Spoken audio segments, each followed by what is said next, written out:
This was it. This was the issue that since President Trump's been inaugurated, I said, okay, this is all great stuff. This is unbelievable.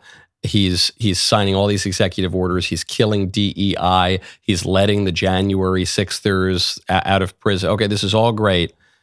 But when are the pro-life political prisoners, some of whom are elderly women who all they've ever done is they pray in front of an abortion clinic and ask people not to murder their children.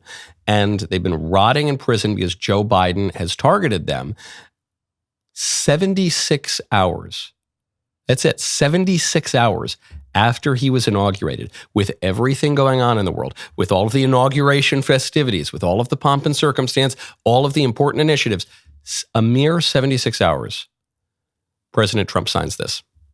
Next, we have a set of pardons for peaceful pro-life protesters who were prosecuted by the Biden administration for exercising their First Amendment rights. Do you know how many? I believe it's 23, sir. 23 people were prosecuted. They should not have been prosecuted. Many of them are elderly people.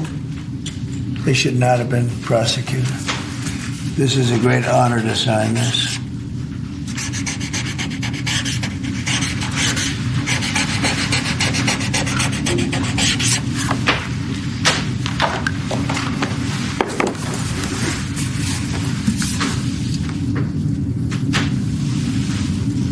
They'll be very happy.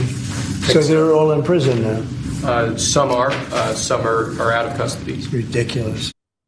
My man, this is great stuff.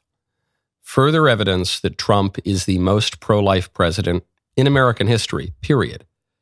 And you can say in American history because abortion was not a major political issue until Roe v. Wade.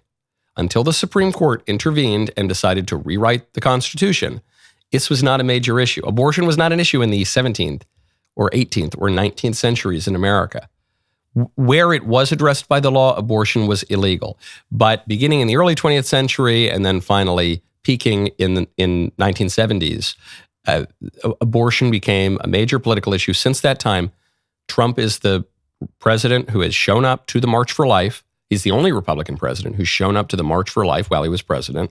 He appointed the judges that overruled Roe v. Wade, and now he has pardoned the pro-life political prisoners. You know how much I hate to say I told you so? In this case, I love to say I told you so.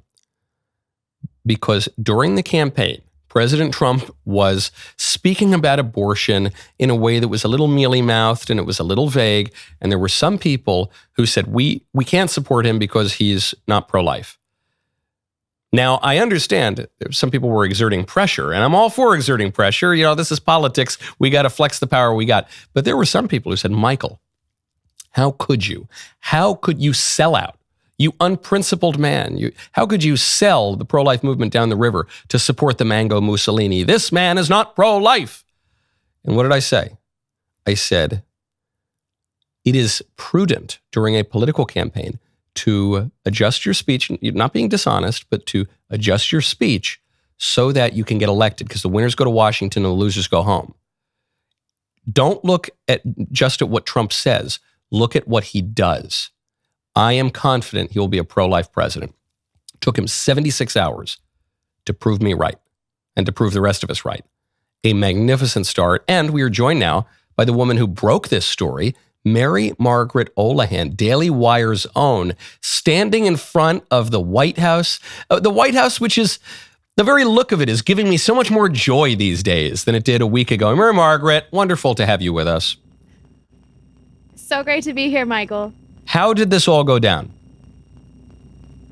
Well, we were excited to report yesterday morning after a couple days of feeling out sources and trying to get a handle on things and figure out if Donald Trump was going to sign these pardons of the pro-lifers. We were pretty sure he was, but we were waiting for it to happen. And yesterday we were able to report that, yes, Trump was imminently about to sign these pardon these pro-lifers unjustly imprisoned by the Biden administration and the Biden DOJ because they were pro-life and as a response to the overturn of Roe v. Wade. So we broke this a couple hours before it happened. And then sure enough, just like you showed, Donald Trump signed this executive order in the Oval Office. He said that they were unjustly imprisoned. This should not have happened. And he specifically pointed out that some of these prisoners were really elderly. He's talking about, for example, Ava Edel, who's one of the pro-lifers prosecuted by the Biden DOJ. She survived a death camp, Michael, and yet she was targeted by the Biden DOJ for her pro-life activism. So Ava is just one of a number of pro-lifers who no longer have to fear that they will be targeted. I spoke with Paul Vaughn last night, one of the fathers who was arrested by the FBI at gunpoint, and he told me it feels really good to be free. Of course it does. And I think it's not just Ava. I think of Joan Bell. Joan Bell is certainly in her 70s.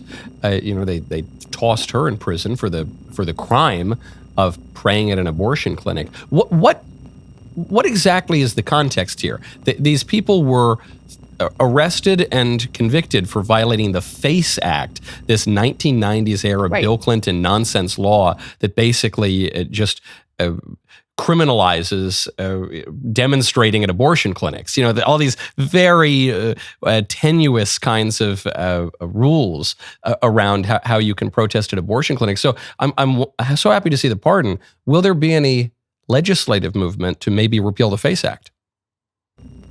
Well, there's a number of lawmakers, Senator Mike Lee and Congressman Chip Roy, who have both introduced legislation to repeal the FACE Act.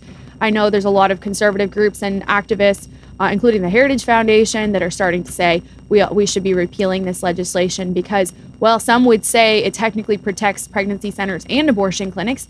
I think I and others, and perhaps you, would say, look, this has been disproportionately used to target pro-lifers. Over the past several years, we have seen dozens of pro-lifers imprisoned or targeted by the Biden DOJ using this law, the Freedom of Access to Clinic Entrances Act. And we've only seen maybe 3 or 4 pro-abortion activists who vandalized and targeted pregnancy centers prosecuted with the FACE Act. So it's just disproportionate targeting of these pro-lifers. Pam Bondi said during her hearings with lawmakers recently that she would apply it equally. I think some of us are hoping that she wouldn't apply it at all and that it would be repealed. Exactly. You say disproportionate, which is true, but I don't even think that encapsulates it. You look at the Biden administration, this thing was exclusively used against pro-lifers until the very end. There was a little pittance thrown at the pro-lifers to avoid a legislative consequence like this, where you have guys like Mike Lee, Chip Roy saying, this law has been unjust from the beginning. It has never been applied equally, and we got to get rid of it. Really hopeful stuff. We're getting a great ROI on President Trump already, 76 hours in. And Mary Margaret, dare I say, we are getting a great ROI on you, getting these scoops down there in front of the White House. This is good stuff. I look forward to many, many more. I do too, Michael. Thanks so much for having me. Great to see you. That was a good clip. Hey. That was a good clip.